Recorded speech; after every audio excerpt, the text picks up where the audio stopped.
Hi to the dozens and dozens of Dolan and Brolley fans. Welcome to the Point Spread here at fantasypoints.com. I am Joe Dolan. He's Tom Brolley.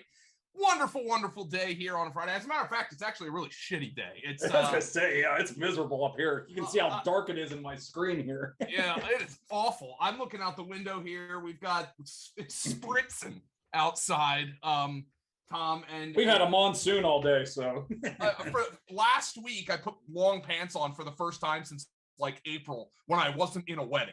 Like going to the wedding, you know, that doesn't count. I'm talking in my day-to-day life. And this week we had to put the damn heat on them. Oh yeah, we had to kick in the heat here. It was like it was down in the 30s a couple days this week overnight. That's why I'm making some chili for some football games this weekend. Oh, so this is chili season here. Yeah, maybe I'll do that next week. You know, but what recipe are you using, by the way? Yeah, probably something close to the greasers. I'm gonna maybe just like do some alterations. My old boss in Wilkes-Barre, I used to work in a newspaper up in Wilkes-Barre. The Greaser is his nickname, Jim Greaser. Gave me this recipe 13 years ago. I make it once a year, so probably something similar to that, but might make it a little meatier. I might it's more of a vegetable, a lot of peppers and onions, so I might make it maybe work a little bit of bacon or some steak or something in there. I'm thinking of that. I made a bolognese sauce on Tuesday.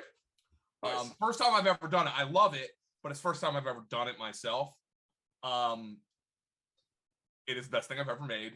Like it was legitimately I'm gonna pat myself, but I'm not gonna pat myself on the back too much because it was easy. But it was restaurant quality. Like if I got it at a restaurant, I would have been happy with it.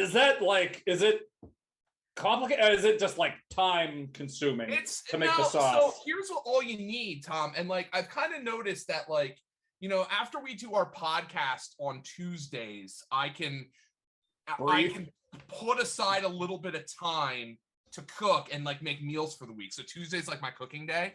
And it was so it's onion, carrot, celery. You got to chop that up. You've got to you make like a mirepoix, and then you get that going for a little bit. And there's a couple of steps where you add in the ground beef, and then you add in some milk, and then you add in some wine. And what you want to do is in those steps is the milk and wine have to render down. So it's not like a ton of active time. The active time, like prep and cooking, is probably about an hour. Okay. And then you leave it on the stove the rest of the day. I might have to do it. I have all this loose ground beef that my sister got a side of beef. And I have so many packets of ground beef. That's why I'm doing some chili. I did meatballs this week. I'll send you the recipe. It is super. It's, by the way, it is like the classic.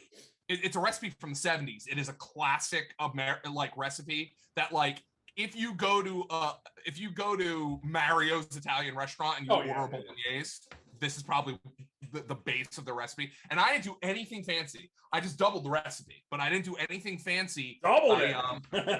Well, yeah, because it called for 2/3 of a pound of ground beef. Oh. And the only thing 2/3. Who buys 2/3 of a right. Yeah. So they sold. So I was like, all right. I was at the grocery store and they had 1 1/3. So I was like, all right, I'll just double. Close enough. Yeah. And so you've been eating bolognese all week. Right. and it's so exactly the recipe says it serves 6. Well, I'm going to have it for 5 nights. That's a little extra. There you go. But it so I doubled the recipe. And it is legitimately the best thing I've ever made. It's I was almost emotional at how good it was. I was like, oh my God, this is amazing. And it was not hard. It's not like, oh, Dolan, I did all these fancy texting. No, I threw shit in a pot. That's what I did, And you Joe, you've done a good job of making me hungry here. We recorded let's at 5 get o'clock going. on a Friday, and I am getting nice and hungry here. Let's fucking hurry up then. All right. The Rams are on the road. They're 16.5-point favorites at Houston, 46.5 the total. Houston's traded away Mark Ingram. I mean, Tom, if I'm playing, I'm laying. I know Houston's been kind of feisty at times this year, but Davis Mills is the starter.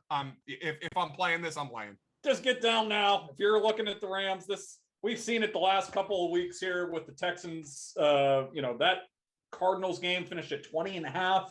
Every weekend, there's money that goes against the Texans. This is going to close 17.5 points. So if you want to bet the Rams, you better do it now. While 17's a key-ish number. It's not like there's a lot of games that finished. This is a bad Texans team though.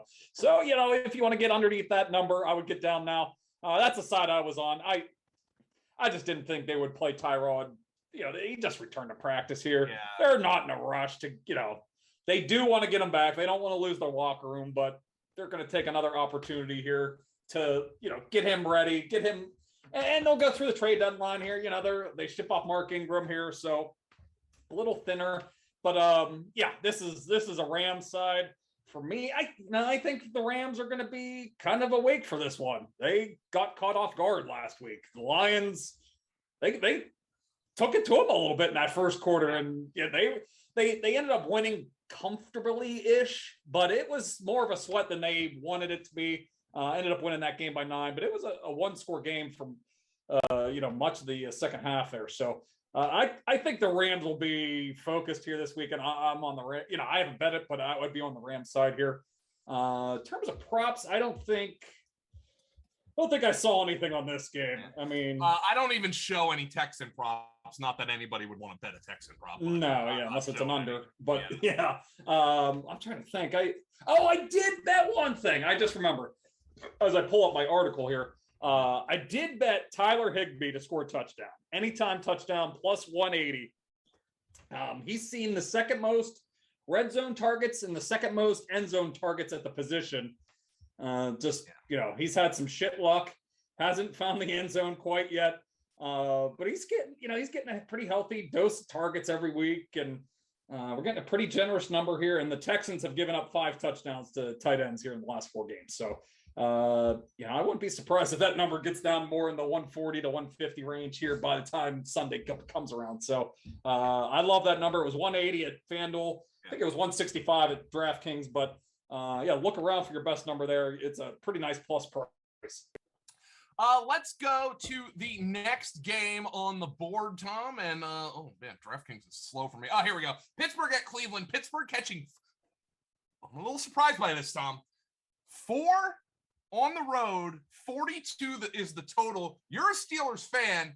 I mean, the Browns are feisty. I'll give them that, but they have so many injuries. I mean, it's just, can they ugly it up enough here?